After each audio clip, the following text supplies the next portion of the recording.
Pod Chef. Pod Chef. You're listening to Pod Chef. When I say pod, y'all say chef. Pod Chef. You listening to Pod Chef. Welcome to Pod Chef, the official Top Chef podcast, the one and only. I'm your host, Jamal Reeves is not here this week. He's surfing, so let's get right into it. You're really stuck with me. I didn't get an introduction. Oh, who was that? Who is that? Who is that? That's what you say? Oh, Brian. Oh, you're here. Oh, okay. I'm always here. I've missed one recording. Oh, you're here. You're here and you're awake. For now. Okay. I guess Brian's here too. I feel like we should address last week's. Maybe we can do it with like a third party at some point. Where I was going to pitch this, but I didn't. I didn't feel like it this week. But like, have someone come in and mediate you and I. I've been saying for a long time that's needed. I've been saying that we're basically on the outs. We're on the out. Okay, I didn't think it was that bad. Well, it is, and I think you should know that now. We are on the outs, and I'm looking for just any excuse to kind of break up the band. Really? Yeah, I'm feeling a lot like Justin Timberlake here. I feel like, yeah, we do good harmonies. You're feeling like whose character? Justin Timberlake. I feel like we're good as a group, but I'm probably better by myself. Oh, you're doing an NSYNC thing. Yeah, I'm doing an NSYNC. Okay. Maybe. What are your thoughts on it? I mean, if you want to do Justin Timberlake, that's fine. I mean, isn't he kind of canceled right now because of what he did to Britney? So what did he do to Britney? He perpetuated the like Britney's crazy thing that got her like locked up and the whole world turned on her back when you weren't allowed to like have any type of like mental breakdown or any like, He did this recently? No, this happened 100 years ago. Oh, then yes, we must cancel someone for something that happened 100 years ago because they clearly haven't grown. I'm going to end this before Reeves just like starts pulling out his hair as he listens to this later. No, he would call in somehow. He'd find a way to call in from the future because we all know he's time traveling. Calling me right now. Let me turn this down. So let's talk about something more interesting. But still in the realm of white people. Brian went to a big white wedding in Connecticut this weekend. I don't think anyone other than my wife listens to this podcast who would have been at this white wedding.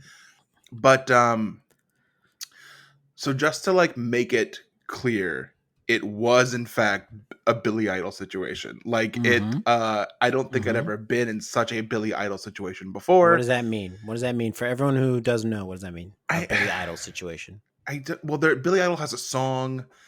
It's a nice day for a blank wedding. And I just don't want to come out and say that because if someone hears this, I don't want to be in trouble. So I'm just saying the Billy Idol song is okay. So I don't listen to Billy Idol. The song is old. You're thinking of Billie Eilish.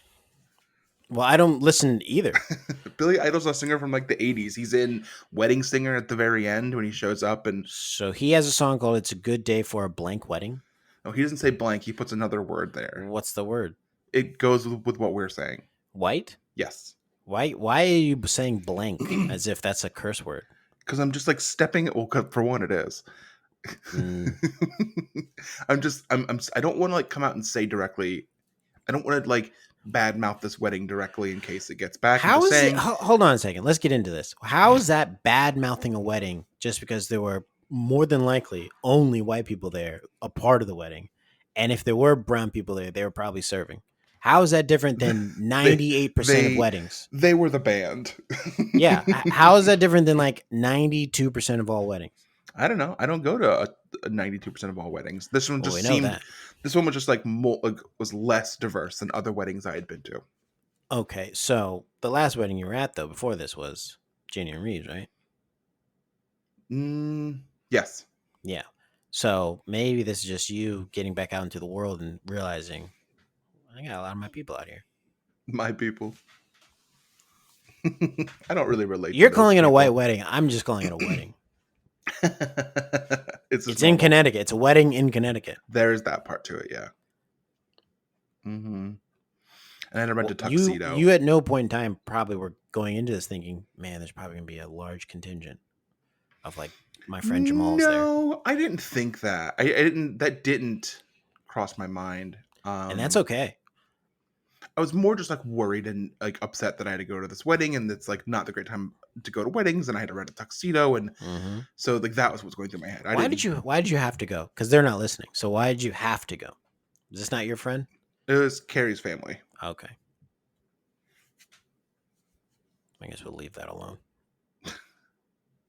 All right, so you had to go to the wedding. Yeah. You look good. I saw the picture. You and Carrie. You clean up nice. Thank you. I didn't even shave or anything. I should have probably. No, But I did. no. I like it. Was almost like like someone who's got like new clothes but dirty sneakers. That's what it looked like. It looked like I think you that's like how Hollywood dresses. it looked like you got brand new clothes, but you decided I'm not going to clean my sneakers, even though I could have. And Didn't get a haircut either. Kept it this long. whole outfit could have dripped, but I said, "Nah, I'm going to leave some mystery." It looked okay. I looked about as good as I'm going to look. Carrie looked like she tried. She does. She looked like she was like, "Well, I'm not going to be here with dirty sneakers." I didn't look like dirty sneakers. I looked okay. She was the good clothes. You were the dirty sneakers. Oh, so I complete the outfit. I am Yeah. dirty sneakers. Basically. Okay, that's nice to know. Like I said, we're on the outs. So you went to this wedding. What was you took some pictures of the food there? Yeah. The opener, the appetizer that everyone got. Oh, I thought you meant opener as in like they had an opening comedy act. Yeah, I mean it was Connecticut. So they did have an opener, and it was Dave Chappelle. who would open up for Louis C.K. So Tig Notaro was your opener, and I think she's probably departed from Louis C.K. Has she? I would think so. He did a lot to help her. All right. So the appetizer was it was an English pea risotto. Mm-hmm. And wow, like you're really gonna try to do a risotto at a wedding for like 150 people? Like that's tough. Turned out Risotto. okay. It was I would say, and we've coined this term now, that it was a risotto. Yeah. Who's we coined that? And Carrie and I did that while we were at the wedding. So this sounds like something that is smart enough that Carrie coined it, and you're now saying you're going to take credit for it here on the podcast. Yeah, I mean, I think I came up with it, but you're right to assume that Carrie was smart enough to come up with because you have to be really smart to come up with that's like some deep fucking smart comedy. Yeah. So that's cool. Risotto, yeah. What else did you have? Apparently I had ordered the fish ahead of time. And not the beef. Not the beef. Wow. I'm happy. The fish was really good. Yeah. It was solid. What kind of fish was it? What was it? It just said white fish. Oh. So I think that went along. No, that was interesting. I think there was a theme. There's a theme at this wedding. And then they didn't. I'm surprised they didn't call it blank fish. They didn't give us fish. Or sorry, they didn't give us cake. They gave us yellow cake. No, we had strawberry like shortcake with like and stuff. It was pretty good. Okay. While we're on this, when you talked about cake, don't you find it weird that white cake is called angel food and like black cake is called devil's food? You want to talk about that? What are your thoughts on that? I'd love to get in on that. And to help us talk about that, we've got our friend Eva Lewis. Eva Lewis, come on in. Yeah. We've got Eva Lewis and Greg Tyndale. They're going to tell us all about angel food cake and devil food cake. That's interesting. All right, so you went to a big white wedding in Connecticut. Big wedding. I couldn't help but notice in the photos you sent, you were dancing and screaming and talking, hanging out with no mask on.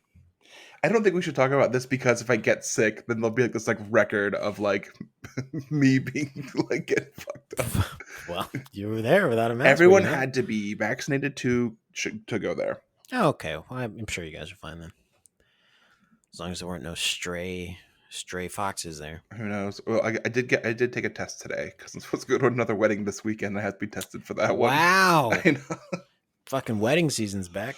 There's no way I don't get COVID, and I will 100% die if I get it. It's not even a question. It's pretty good for me for the podcast. Yep, and now this is all recorded, so when it does happen, it'll be weird. No, it won't happen. I have faith that you'll be fine. Okay, so I do have faith you'll be fine. So you went to your wedding and you went to another one. Um, you've got stuff to do. You got friends getting married. Reeves is surfing in Hawaii. I saw those pictures. Yeah, Wow. Reeves is literally surfing in Hawaii right now. He might call in. We don't know. But he's hanging 10. He is hanging 10, big kahuna. He definitely looks like a Yeah, Howley. he looks like a 100% look like Howley. Howley. Come on, brother. Everyone's like, brother, look at that Howley. Yeah. Everyone's saying it. Yeah. It's almost like he's a townie now instead of a Howley because he's starting to act like a local. He did. I mean, you saw the other picture where he had that huge tribal tattoo, right? Like he looks like The Rock now. Yeah. And it's just on his left pectoral. Mm-hmm. And He said he's going to get the rest later, he said. Yeah. When he goes back to Hawaii. Yeah, which he said he's going to go back every year now because it's their second home now. And then he told me he was going to get dual citizenship. Hey, that's pretty cool. Dual citizenship for Hawaii and the rest of America. That's good. He also, I don't know if he sent you this. He sent me a picture of when he wakes up in the morning and starts his grind. And like he sent me a picture at like 3 a.m. And he was like, "Yeah, I'm up and at it." And I was like, "Wow, Reeves, you're getting after it even on vacation." That's a full on rise and grind. Yeah, I didn't see that picture at 3 a.m. So yeah, I got that picture, and so that's what he's doing. Why don't we get into this? Before Reeves left, he delivered to me, literally stopped by here and gave me the script that Tom gave him. He brought it in person. He brought it in person. Okay. So I've looked over it. It's very interesting. It's another snippet of the movie, I think, and I think we should just get into it and understand, everyone. This is all from the movie Tom Colicchio is writing, not me, Reeves, or anyone. This is Tom Colicchio's movie. So before we dive into it, did like Reeves relay any like notes from Tom, or do you think Tom knows that you are reading it, or Tom still thinks that Reeves is going to read it? So Tom literally said, so Reeves told me that Tom, when he was talking to me, he said, "I won't be reading this time. Jamal probably will." And Tom literally took the script that he actually handed him back and said, "Give him this one instead." And so that's what Reeves told me. Reeves said that Tom literally took the pages that he handed him back and said, "Jamal's reading it. Give him this one. He'll do this one." So you didn't read that version, but you read the version that he gave Reeves. Secondly, from reading it, have you read it, or you're going to read it live? I'm reading it live. Okay, so you don't know. So maybe we can figure out what it would be in this version that Tom wanted you to have versus the other version. Like we could guess. Yeah, if it's I don't even know if it's a different version of the same pages or if it's just a different part of the movie that he wanted me to read. Oh, it could be totally different. Yeah, it could be a completely different part of the movie. So okay. Do you think he walks around with multiple scenes in his pockets at all times? I think so. Kind of like it's like loose change. You never just want to have quarters. You want to have like, quarters, nickels, dimes. You never know what you're going to need. So he's like, I'm carrying out all my good scenes with me. Yeah. You never know who he's going to run into in Hollywood. That's right. So you can say, "Hey, check out this treatment. Check out this scene." Yep. Throw it in front of your face. Yep. Run up someone's car, spray it with Windex, wipe the front with the pages. Wipe the front with the pages. Take a look at this. Take a look at this. And it's called networking. And that's what you do in Hollywood. Jamal and I know we got the email last week. You remember? Hollywood's calling us, and we know you have to network to get work. So, and isn't that true? You can't spell work without net. So nope, and you can't spell. If you don't know it right now, just hold on to it, and we'll come back to it. Yep, let's come back to it. Okay, so I do have a thing here that says I have to play something underneath while I'm reading this. So this is interesting. This is my first read through, so we'll see how this goes. Okay.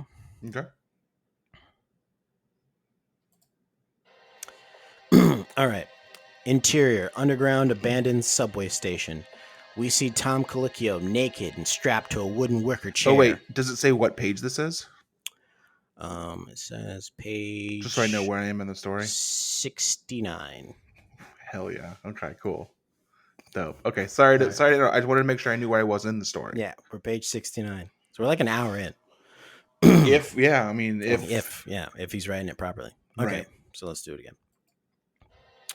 So we see Tom Colicchio naked and strapped to a wooden wicker chair. His arms are bound behind his back and his wrists are tied together. His legs are tied together at the knees and ankles, crushing his testicles. At least they would be if they weren't dangling beneath the chair, as we see the bottom of the wicker chair has been cut out. This is a much more graphic scene than we've heard so far. Yeah, but I don't think there's even been reference to sex or sexual organs. yeah, I don't think so either. Okay. So, this is new. There's one subway tunnel light casting a hazy glow on his stressed, sweaty, naked body. He looks so badass. Padma's henchman. I can see it. Padma's henchman enters. We have ways of making you talk, Mr. Colicchio. Or rather, should I call you TC? Wow, so you're doing voices and stuff in this. So this I'm reading it as he's wrote it out here. It literally says somewhat of an Irish bad guy accent. But you didn't read that part. No, I didn't read it, but I'm trying to do my best here to do it as he wrote it. So, Okay. I'm going to start it again. From the shadows, we see one of Padma's henchmen wearing a black duster overcoat, black cargo pants, military combat boots, and Sting's face paint from the World Championship Wrestling that he stole from the movie The Crow. Wrestling. We got wrestling without Reeves here. Love it. He slowly and methodically strolls towards Tom. As he steps into the light, he lets dangle from his hand an 8-inch thick ship anchoring rope that has a giant knot tied at the bottom, interwoven with stainless steel fleur-de-lis. He walks in front of Tom while swinging the rope knot in a circle like one of those lifeguards do at the pool with their whistle. This is what it says in the script. Yeah. Yeah. Padma's henchman. 30 minutes. That's all you gave me. That's all I'll give you. Padma's henchman swings the rope around 3 times and then unleashes it onto the underside of the chair, bludgeoning Tom's testicles. TC lets out a gruesome roar of pain. Ah! Ah! The henchman walks to the wall and pulls another chair closer to Tom.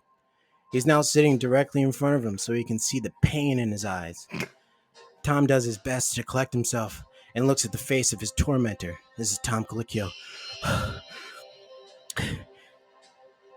Ken? That's what I thought. Ken Lee from season 1? I don't go by that name anymore. That man died on your show. All that remains is La Cuillère.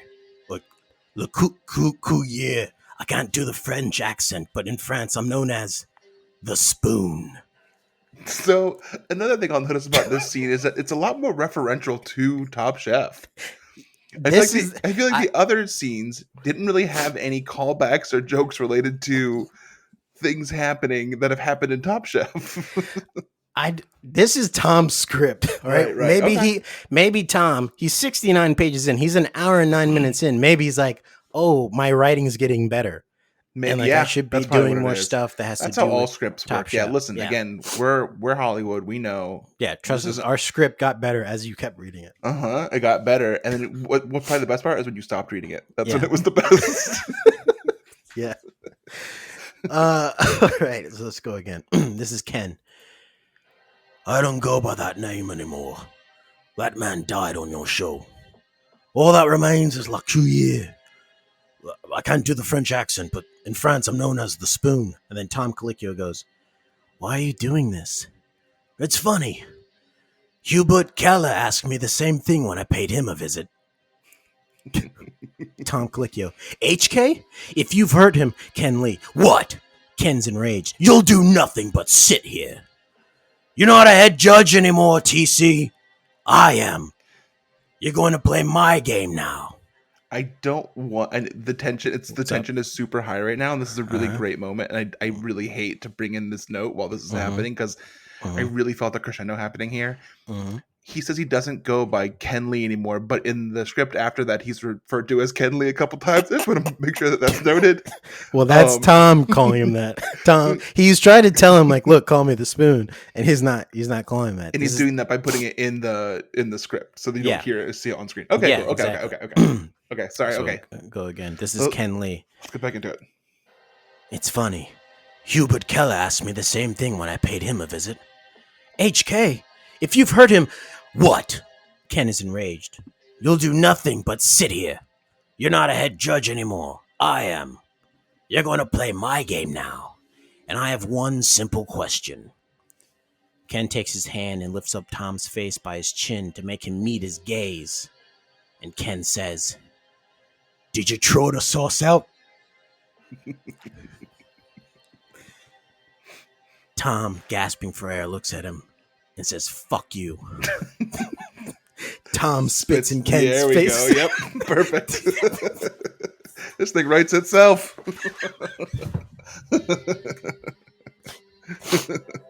Tom spits in Ken's face, ruining the time-consuming face paint he put on. Of Sting. Ken wipes the spit from his face, stands up and swings the rope knot again, unleashing hellish strikes on Tom's undercarriage. Tom is in excruciating pain. Ah! Ah! Ah! Now I can do this all night, but I don't think your bollocks will last all night. Answer me. Did you throw the sauce out? Tom starts laughing deliriously. It goes on so long that Ken starts to laugh deliriously with him. Ken starts to talk. He wipes some sweat off his face. What's so funny? Tom Colicchio, I was just thinking, if I was CJ from season 3, only one of my testicles would be hurting right now.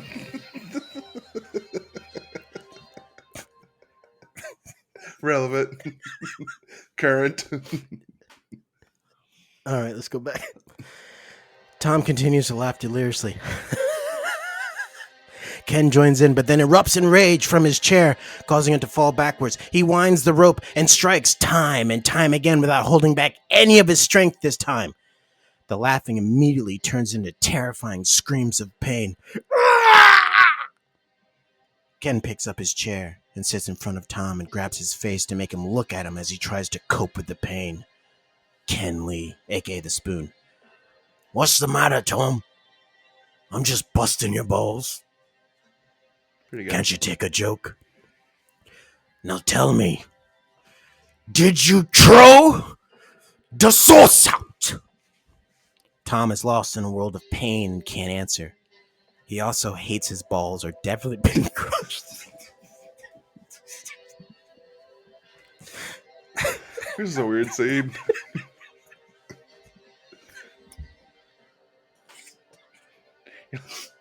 It's a good thing you didn't write this, because it'd be weird if you laughed this hard at something you wrote. Hey, these are just pages I picked up. These are from Reeves and Tom. Well, from Tom and me from Reeves. Via Reeves. All right. All right. So this is where Ken says, You're not going to tell me, are you? Somewhere between crying and struggling to breathe, Tom smirks out a reply. No, I'm not. Ken stands up and kicks Tom mid-chest with enough force to make him fall back on his chair, his entire body weight now resting on his arms as he stares directly into the one subway light above him. Ken steps towards Tom and pulls out a 9mm pistol from his duster and aims it at Tom's face. Ken Lee, I'm tired of bending spoons for you. Mm-hmm. Tom Colicchio, there is no spoon. Matrix. Ken Lee, what? Tom Colicchio, there is no spoon. We hear a voiceover from a flashback from a scene earlier in the movie. Don't try to bend the spoon. That's impossible. Instead, only realize the truth. There is no spoon.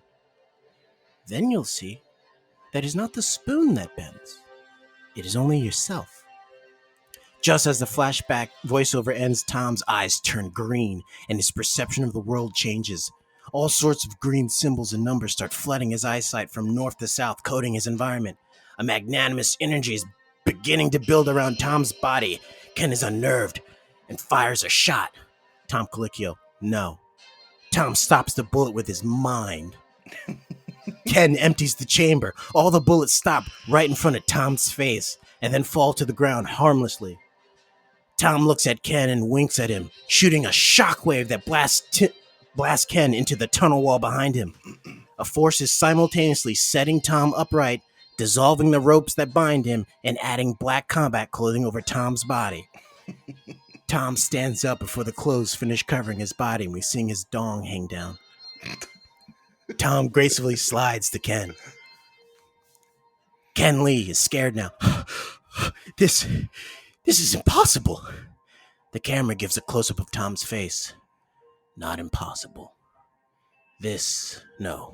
I am inevitable. Avengers. Tom's eyes start to glow, and Ken is dissolved from the inside out. All that is left is a spoon. Tom collects it and adds it to his knife bag that was sitting 10 feet away from him this whole time. End of scene. Wow. Yeah. This is a good scene, I think. It's a good scene. It's pretty dramatic. You don't see TC getting tortured by anyone, and I think there's a lot of people in Top Chef who'd love to torture Tom this way. Mm-hmm. I think I'm not writing this movie for Tom. I'm not. Yeah. But this scene kind of sets up that it's a bit of a Kill Bill situation.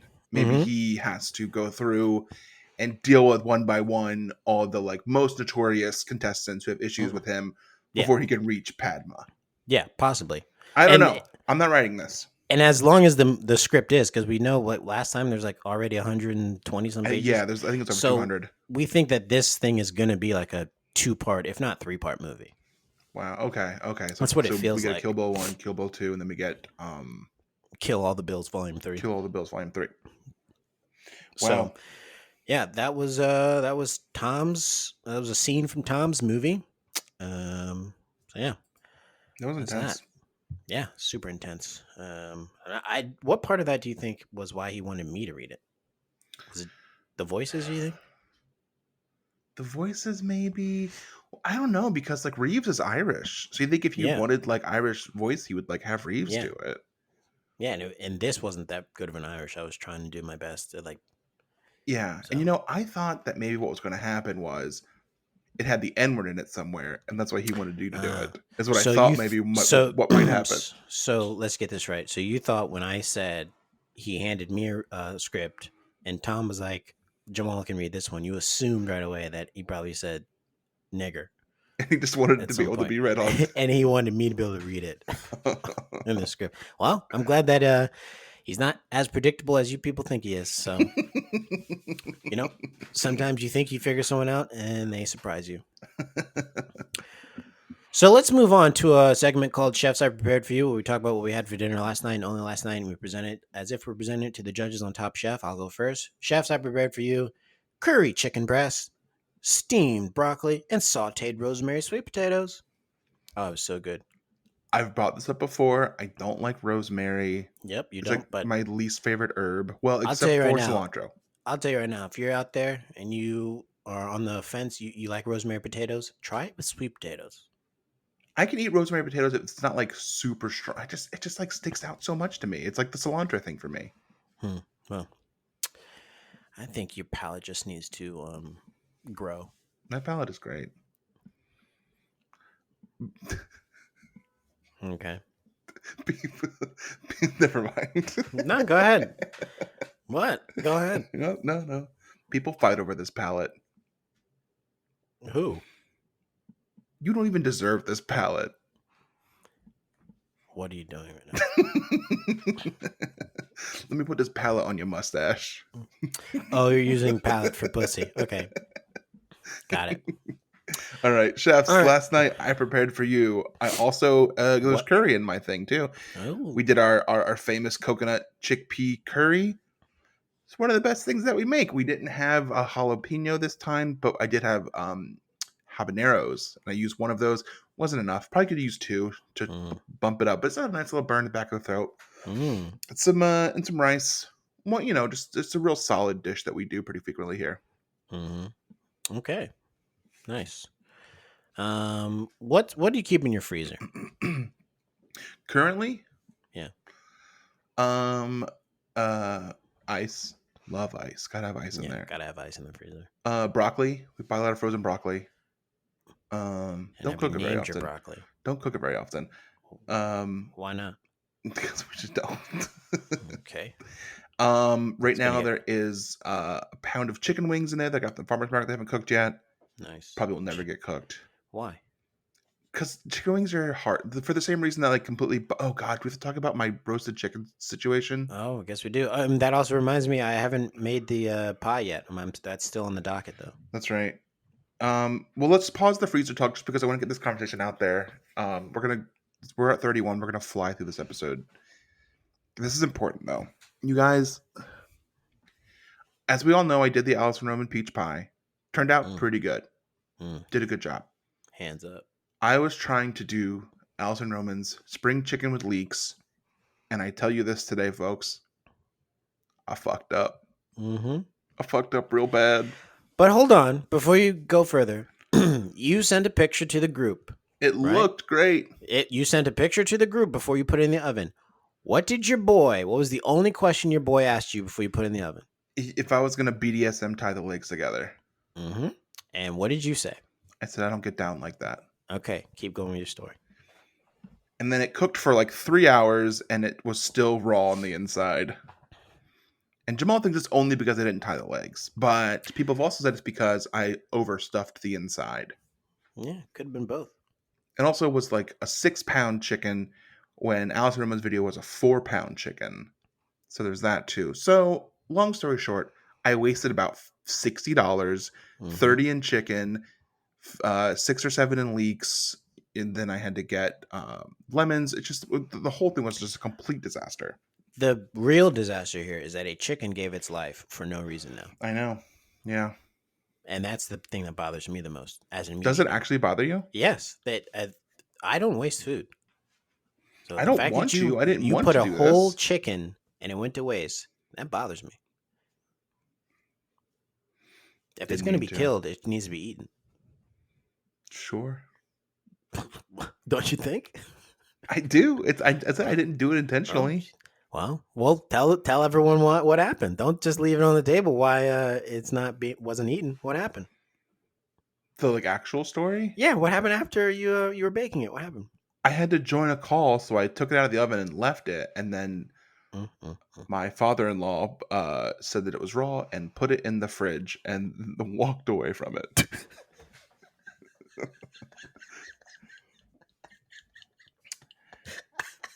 and then I got home from the Billy Idol wedding, and I put it right in the garbage and took the garbage out. So same thing happened with my potatoes that I made for it and green beans I made with it. Straight into the garbage. Oh man. You just got to finish something when you're doing it. I had to join a sketch call. You could have told them to wait. Probably. Well, no, some other people on the team do that. So in my freezer, broccoli, chicken wings, ice. I think right now there are Trader Joe's brand. What are those things called? The Indian bread, naan. And then just some other right now. We have like Impossible Burgers in there and some other things like that. What's in your freezer? My freezer is right now. There is fresh blueberries that I froze and they're in a Ziploc bag. There's an accoutrement of like single serve vacuum sealed chicken thighs, chicken breast, fish fillets that are in there pre-seasoned, ready to go. Mm-hmm. I've got broccoli in there as well. I've got ice. I've got ice. I've got the big ice cubes because football season's coming up, so I'm gonna need a nice little scotch to watch Tampa Bay. Hopefully, win another one. Okay, adult. So yeah, I what you know what I don't have in my freezer? Freezer burn, and we'll be right back after this commercial. That's not what the episode's called. Yes, it is. Oh, it is. Jesus Christ. Pod Chef. And we're back. Season 3, episode 8 of the show. Season 4, episode 8 of the podcast. We're reviewing Freezer a Burn. It could not be simpler. I don't know why people keep getting confused. We are in season 4, episode 8 of the podcast. We are watching season 3, episode 8 of Top Chef. Yes, it's folks, super easy. It couldn't be simpler. And if you're listening still, this is where you would press play on the episode that you're watching so that you can watch along. Should I start? Okay, yeah. Well, I don't want to go for an hour. This was a long episode.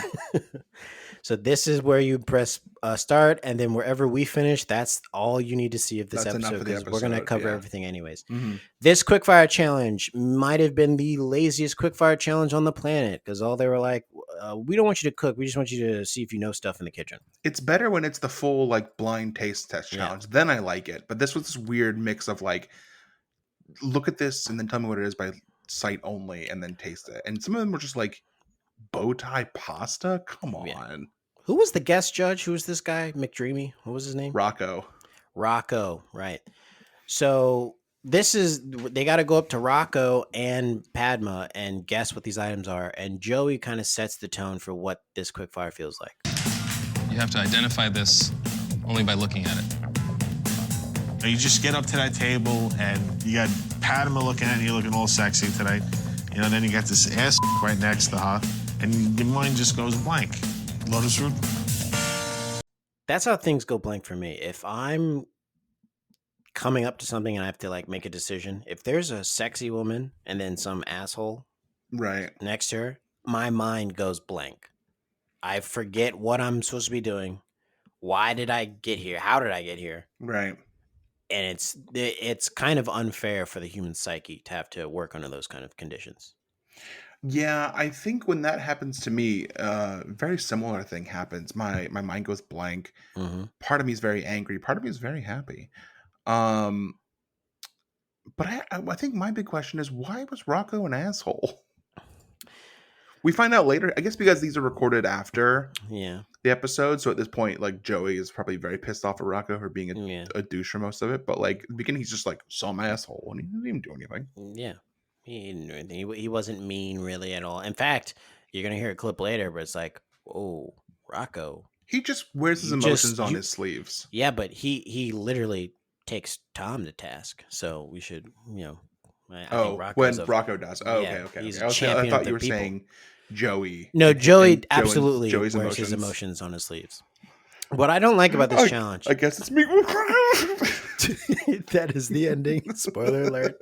That is how he leaves. He walks in. He goes, "This is me." So he loses his face, and he like cries all over someone's chef coat. But no, we're not going to talk about that yet. I do want to this quickfire. The thing that bothers me is they each round they like give people some things that are easy. Like Hung had to guess oatmeal and bow tie pasta. Yeah, but then Trey just had to guess mirin. He was like, simple syrup. Like, no, mirin. It's like, well, wait a minute. Let's make this uniform. Like, if it's round 1, maybe they should all be kind of easy. Yeah. And then round 2, they should all be kind of harder. And then that would make sense. You had Japanese eggplant. How many people can identify Japanese eggplant off the top of their head? I thought I knew what it looked like, and it wasn't that. I thought it was bigger. Those look tiny. I thought those were Brussels sprouts of some kind. Yeah, or maybe they were Japanese eggplant. Some kind of like weird.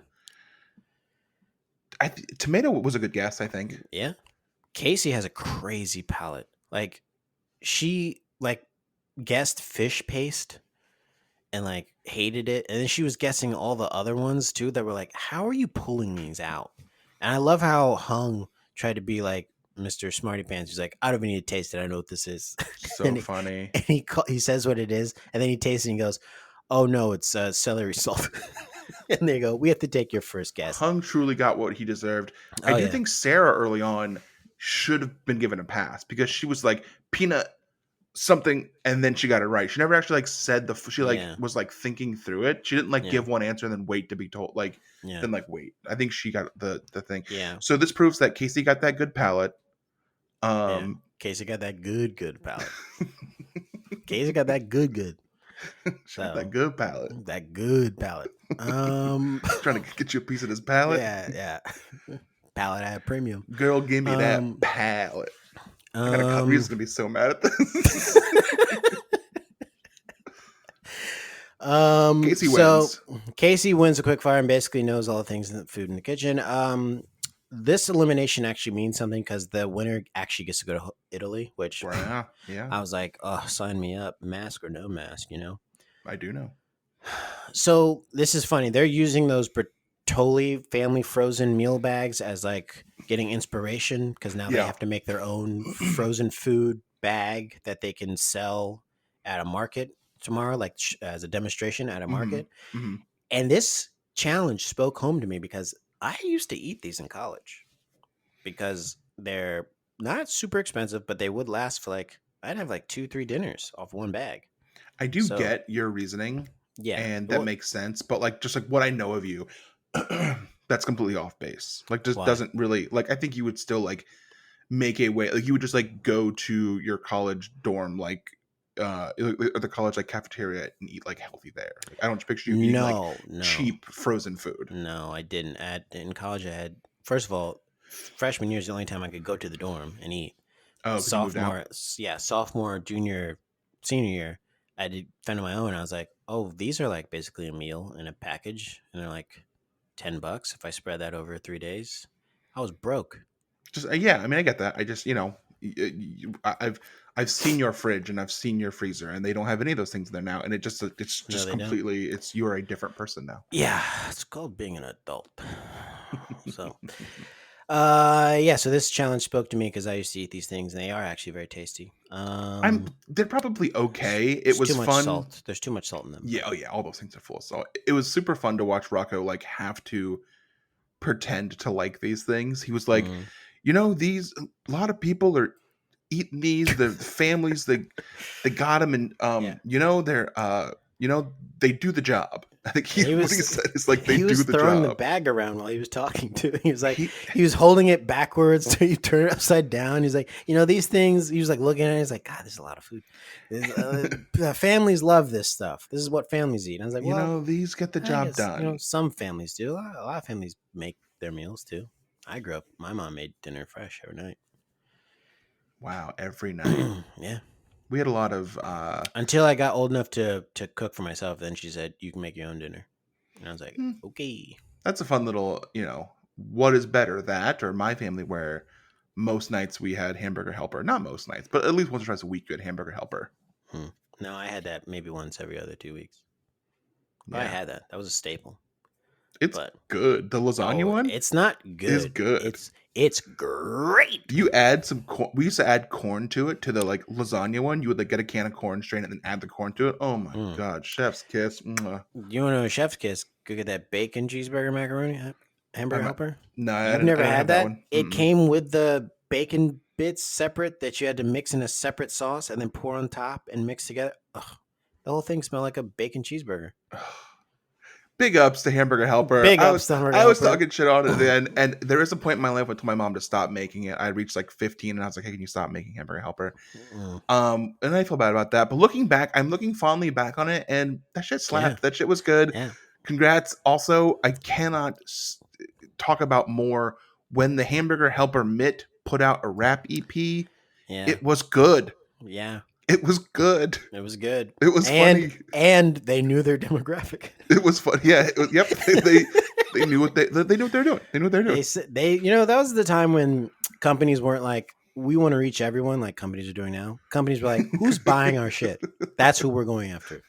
And that's who they went after. And if you think I didn't buy more Hamburger Helper after hearing that mixtape, you're fucking wrong. Because I did. I don't think there's a Hamburger Helper I haven't tasted. Have you had Tuna Helper? I've had that a few times. I have not had Tuna Helper, but that's not Hamburger Helper. So that's the same brand though, but yeah. Yeah, but it's not hamburger. You had the Chicken Helper? I had the Chicken Helper. Some of those are good. I think a couple of those, yeah. But I like give me the regular. I like the original. Big ups, full on. I would love going into stores as a kid and going down that aisle and like you walk past the pastaroni and then the Hamburger Helper's right there by the craft and stuff. Yeah. It's all the same family, right? Mm-hmm, and I'd love to be like, I wonder what flavors this store has, and it's like, wow, this store has like Southwestern chili, and I would mentally make a note. Okay, well, if I want these flavors, I got to come all the way across town.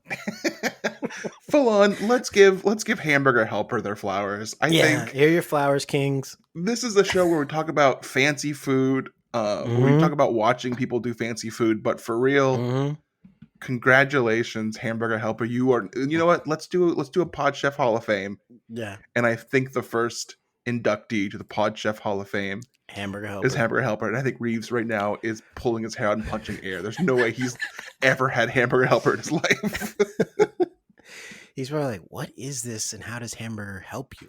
Well, no, well, you know what? It's And helping who's you the with mitt? hamburger. Who's the mitt? He doesn't He's even know who definitely the never oven heard of mitt the mitt. is. Yeah. No, you're in the Pod Chef Hall of Fame. Congratulations. You know, I still have a vivid memory of going to my friend's house once. It was like the first time I was at his house, and his mom's like, "You guys hungry?" And I was like, "Yeah." And they're like, "We're having Hamburger Helper." I was like, "Yeah!" Just like the commercial. We got purple drink too. Fuck Yeah. And then someone's like, "I want that Sunny D." Shut up. Fantastic. So they're shopping now for the foods that they're going to make and combine into a frozen dish. And it's very interesting because Howie goes out of his way to say he doesn't like the tricolor pasta for his group. But then Joey, who's in a different group, immediately goes and grabs the tricolor pasta. And Hung is like, "Let's do penne." And he's like, "No, tricolor pasta." Which I would have wanted the penne. I like penne better. There's a penne hamburger helper called 3 Cheese. I memorized it by the noodles. So they get back and they're all frantically working in the kitchen except for Sarah, who's like working at a snail's pace according to Brian. But everyone else is like, Wait, I said that? No, the person on the show named Brian. Oh, that's right. Okay, yep. And No, now I didn't say that. maybe we're too close to the show. Tom comes in and like talks to the teams, and Tom is a little upset because he's like, "I'm not sure they understand how to make frozen food." So listen. And they're doing something they're not used to doing. You know, Casey and Dale, they're putting together ground turkey and pork meatball, and I have really no idea where that sort of fits into the Mediterranean diet. You know, Sarah and Brian, they came up with this surprise Trojan pasta thing. You know, when someone tells me it's a surprise, often that means they don't really know what they're doing yet. So that's why Tom doesn't like surprise parties, because to him, all it means is you didn't know how to throw me a party. You didn't know what you're doing. So you said, "Oh, I'll just gather everyone here and surprise me when I show up." He's like, "I would much rather have a fully thought out themed party, maybe destination party, rather than just some like random surprise." Because now I think you don't know what you're doing. I didn't think about that. That how a surprise party Is just essentially like a cheap theme. Yeah, It's like an someone easy doesn't theme. have an idea for your party, so they go, "Well, I'll just not tell them that I'm gathering all these people here," and But boom, it's- now it looks like I did all this planning. But if it is a theme party that is a surprise, you're okay with that. Yes, not because the that means surprise you itself. did. Yeah, because you did something on top of just being like, "Oh, I'm just not going to tell their friends that they're Yeah. coming here." Never thought You about also that. everyone's also dressed up like in like a time, like a special time zone for the party. Like if they're like a time era, like they're like, "Oh, we're all medieval." Like You that'd like be that? crazy. If well, not me specifically. I'm saying if you open the door and they yell "surprise" and they're all like dressed like characters from Star Wars, you're like, Mhm. and it's a themed party. Holy crap! Then it's fun. Then it's a Yeah. lot of fun. And then Yeah. you get to run into your room and put on your Yeah. your Princess Leia. Yep. Because you got to match the party. Yeah, and So I'm now, like, folks, I'm not gonna let this body go to waste. Yeah, I've been I'm working gonna wear my Princess Leia bikini. Yeah, I got my Star Wars body. Yeah. Y'all, your boys been working all winter for the Star Wars body. Yep. So now, yeah. So folks, if you ever have a surprise party, just be like, "This sucks. You didn't try hard enough," and Yep. leave. Yeah. Well, no, don't say this sucks. Look around and say, "What's the theme?" And then when no one Okay. answers, then be like, "Yeah, you could have tried at least," and then leave. I worked all winter for the Star Yeah. Wars body, and you Yeah. didn't throw me a Star Wars party. Yeah. What are you What's thinking? the theme? What's the theme? And it better be Star Wars because I have Star Wars body and I got Leia buns in the back And a great palette. and that good palette.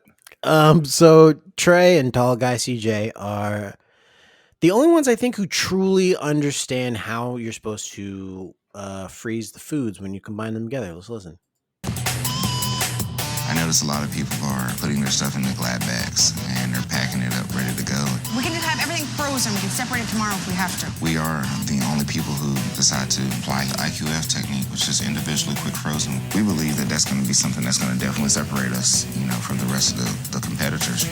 So that's cooking 201, Mhm. IQF, individually quick freeze technique. That's not 101. That's cooking 201. And so now we're getting into kind of advanced classes. That's advanced. And the prerequisite is passing cooking 101. So don't think you can come up here if you don't know how to season your food. Yep. I like how they thought that we should know what IQF meant. Mm-hmm. And also, when did they learn that? They all started talking about it, and no one had said it at any time. They were just like, IQF, IQF, you gotta do Well, IQF. Brian, you learned this at culinary school. It You know all- it what just- IQF is. It's just a weird term. Like, Mm-hmm. individually quick frozen. IQF.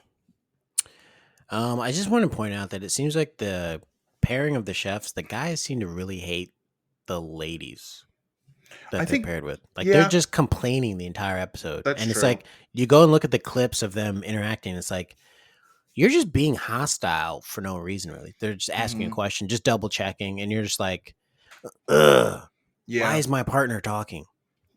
They just have that sitcom relationship with women where it's just like, oh, when will she shut up? Sort of thing. It's like what they were doing. They seemed like they were like Yeah. beaten men who had just been like, all my wife does is nag. You sound like Howie. all Well- all Sura's doing is nag. She nag, comes here. nag. She She does comes is here. nag. She nags. She comes here. She nags. I mean, if we're gonna open the floodgates, let's open the floodgates. if we open the floodgates door, right? She comes. Look, you gonna stand up, be a man, shake my hand, shake my Yeah. hand, be a man.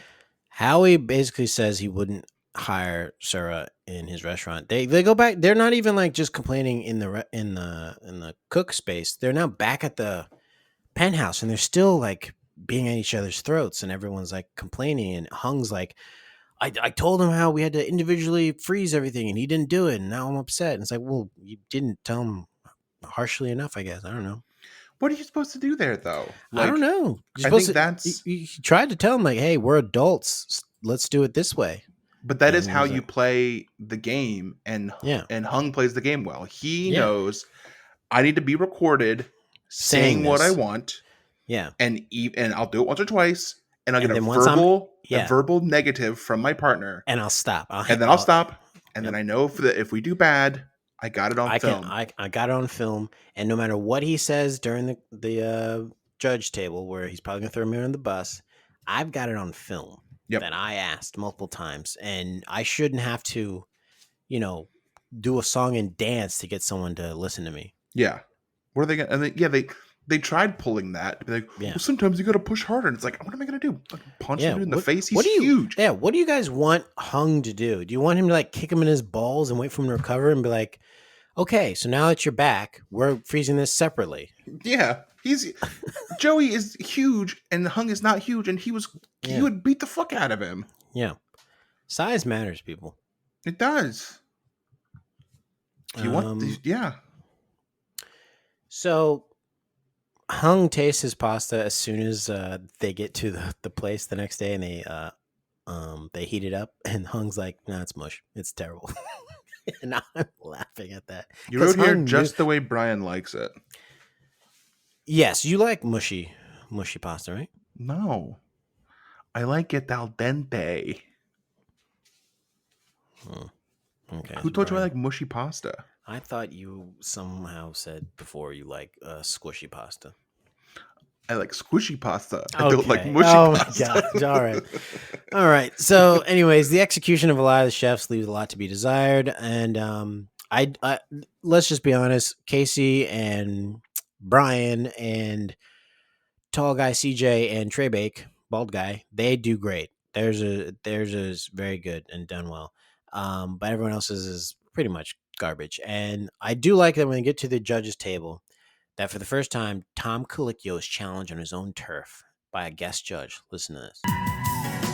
In the case of CJ and Trey, I thought they were extremely successful with the flavor combination. To me, it wasn't really that Mediterranean flavor and feel. I disagree with you. Think of what was not Mediterranean. There was linguine. Truffles. The truffles. Where do truffles come from? Provence. You can get some. I've been truffle hunting in Of course Italy, you get them. France, and Of course, Spain. no, It's I'm not definitely suggesting you don't, Mediterranean. but I'm not on the Mediterranean. Come on. So Tom, I guess apparently everything needed to be right on the beaches of the Mediterranean, or you shouldn't have cooked it. I'm confused now because that Italian food is Mediterranean food. Yes, Yes. technically. Yeah. Because, they're on the Mediterranean.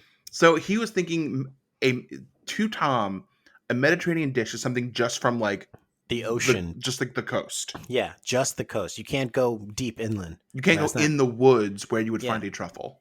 I think the cutoff is the end of that country that's touching the Mediterranean. You can't go to another country that's not touching the Mediterranean. But then I think- Italy does Italy not touch the Mediterranean? It does. It does. So what's That's what wrong I'm with saying. that? Italy's fine to me. Oh, but you're to okay. Tom, To you, okay, yeah. Tom's like, well, you went too far inland. I'm like, well, no, the whole country's Mediterranean. That's what I would If- think too. You can't claim it to be Mediterranean and say, well, I got it from Sweden. Then I would be like, no, this isn't right. Yeah. Like, well, it touches all the countries that touch Italy. Yeah. So I just went super north. No, Yeah. that's different. No, if I want Mediterranean food, I want. I don't know, because if I say Mediterranean, I don't mean Italian. I mean, like, I want Greek food. When I say Mediterranean, I want Greek food. Fucking shots fired, Italian listeners. So let's talk about this fight. This is the longest back and forth at the judges' table when Hung and Joey get into it. I thought that's the understanding we had the whole time until an hour into the challenge, and I see that the pasta was laying out, and I said, Joey, let's put this in the freezer, separate them, and we can pack it tomorrow. He goes, no, we have to package it today. I did not hear Hung say that. We started weighing the pasta. I said, do we continue this way? And he said something, I wasn't paying attention. I just wanted to make sure we had 15 bags inside the freezer because I didn't want to get disqualified. I mean, Joe, you're getting blamed for the loss here. I'm not blaming Joey. Well, you are. Well, you are. I'm not blaming Joey. Do you think that I mean, you are Hung, but he is to blame. No, I'm not. Also, anyways. Yeah, you are. Yeah, you are. But he is to blame anyways because he was the one who just slapped the sauce right on top. And Hung was like, okay. My new favorite thing is someone, it'll be Carrie, is like, I said this thing, did you hear me? And you're like, no, you didn't say that. I mean, yeah, you said something, but I didn't hear you say that. I mean, yeah, you were talking, but I didn't hear you say it. Joey Turner was like, yeah, I heard you say something, but I don't know what it was. And it's like, okay. I had tuned out a long time ago. It's just like, that's just a way to be like, no, yeah, you can go back and watch the footage and you can see you telling me this, but like, I didn't hear what you said. So. So then Howie explodes. I don't know if we want to listen to that clip too, but he explodes. He goes nuts. He's just he just does his thing. We had CJ just being sarcastic. CJ sitting in the back and he's just like, oh no, you never tell us how you're feeling. And I'm just like, don't psychoanalyze me. I was like, I'm being sarcastic. Being sarcastic. Well, very don't funny. Right now. Very, don't very right funny. Now. Yeah, don't. We'll just don't. We'll just don't. Just don't. Super okay? funny. I think that's all that saved him Yeah. from going home is that they want more of that. Yeah. Which is why we say if you're gonna be on a show like this, you gotta be good for the cameras. Yeah, you gotta do something. Either be a good chef or be an asshole. Yeah. Also, at the beginning of this episode, everyone was like, we thought Leah was gonna win. No one else did.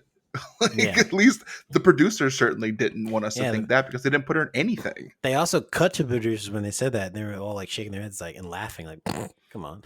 Yeah. No one they don't even know that she's on the cutting room floor. Yeah. So let's play Joey's elimination. I'm not gonna play the whole thing because God does he milk this, and it's like a 2-minute clip. Wait, did we say who won? CJ and Trey Bake won the elimination. So that means C Bear and Jamal are going to Italy, and that's good for Trey Bake and Tall Guy. I don't know how CJ's going to get there because they don't make planes that size, but I mean, what happens is they shove them on the plane and then they hurt their butt and they miss the whole entire season. Dwight Howard. How dare you come over to the Washington Wizards and take a bunch of money and then take a plane to China and then come back and say that your butt hurts too bad to play basketball so you miss the entire season? How dare you? Why aren't you taking a private jet, you dummy? Yeah, dummy. How you dare literally you? have the money to do that. So why did you get on a commercial flight, dummy? Completely rob the Wizards. How dare you? And how does your butt hurt if you're sitting first class, dummy? Yeah. Because you weren't sitting first class, were you, dummy? Yeah.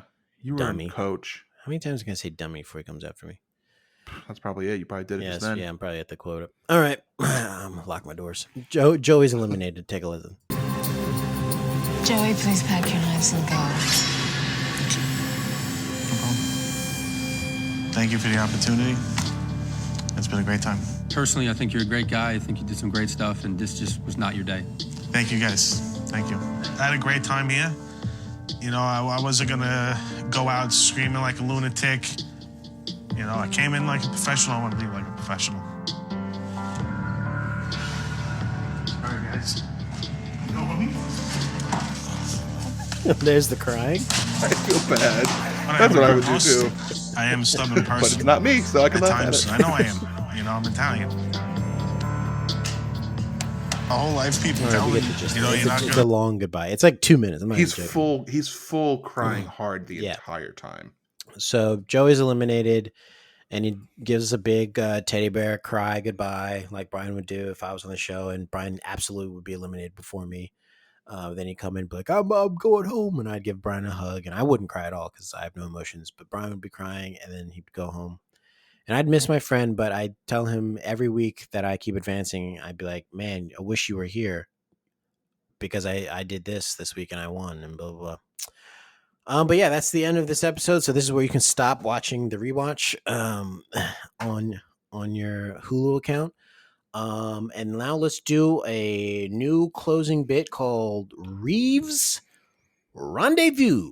Okay, Reeves not here, so we can't do it. Okay, so we can't do the new bit. We tried, Reeves we is not here. tried. I thought we tried. were gonna do it.